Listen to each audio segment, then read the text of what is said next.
Hello, I'm Jennifer Witt, Director of Projectmanager.com.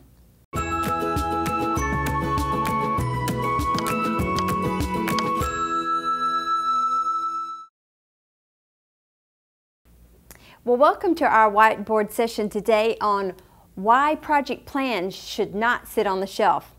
Well, back in the day, I spent quite a few years working with organizations on process improvement initiatives, and specifically the Carnegie Mellon Capability Maturity Model.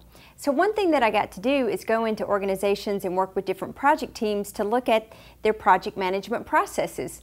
So a lot was uncovered, and more importantly, I uncovered some of my own sneaky tricks. So one thing I found had to do with project plans, and it had to do with once a project developed or a project manager developed a project plan, many times I would find that it was sitting on the shelf.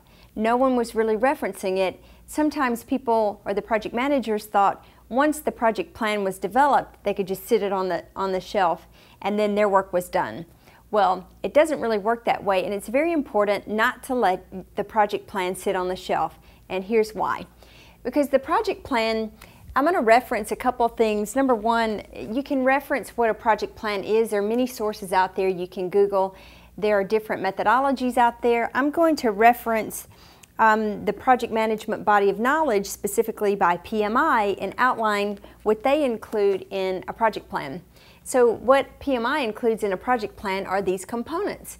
The project plan outlines the processes or how a project manager and how a project is going to handle different aspects of the project, specifically these, like change management.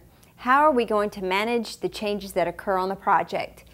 Communications. How are we going to handle communications? Who needs to know what, when, and where, and how? And configuration management. If anything changes in the configuration or design of the product to be delivered, how is that going to be managed?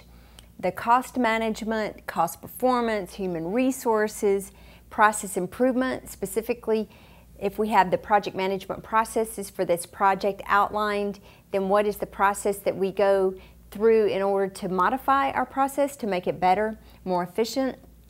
Also the procurement management, quality, requirements, risk, schedule, baseline, schedule management, scope, the baseline, which includes the WBS, the work breakdown structure, or the statement of work, and the scope management.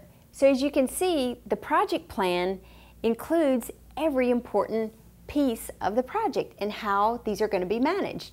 And each one of these pieces of the project plan indicates, monitors, tracks, manages different documents or deliverables for the project. So as you can see, these are very important. So if once you get these defined, that's why they don't need to sit on the shelf. So a lot of people ask different questions about this. They want to know what to update weekly. So if you've watched some of our other whiteboard sessions, I subscribe to the fact that I feel like project managers need to be updating these things real time. And with now software tools and being able to give project team members access to the software so things can be updated real time, I subscribe to that. But for sure, if not real time, updating things weekly. So that is defined in the project manager's project plan for that project. So the processes dictate what gets updated weekly.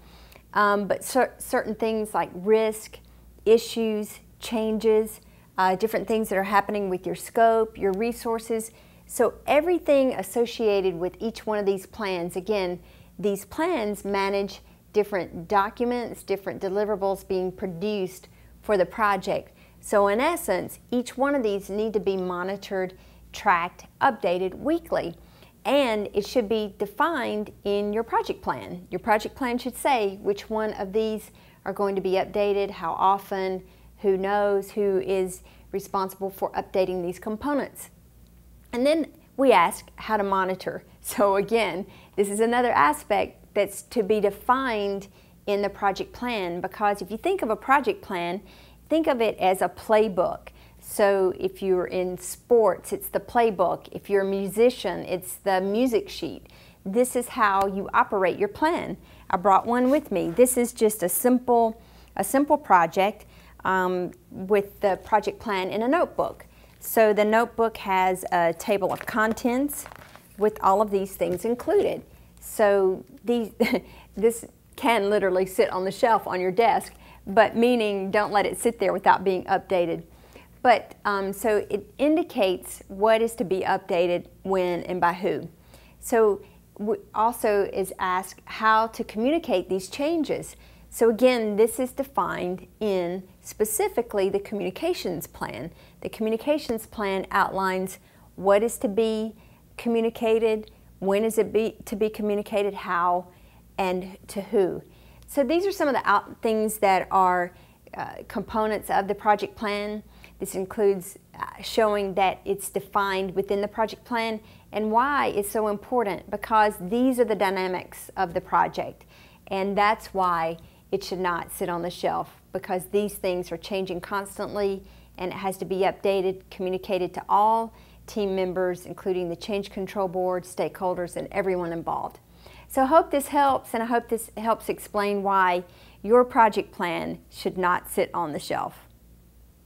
If you need a tool to help you manage your project plan components, then sign up for our software now at projectmanager.com.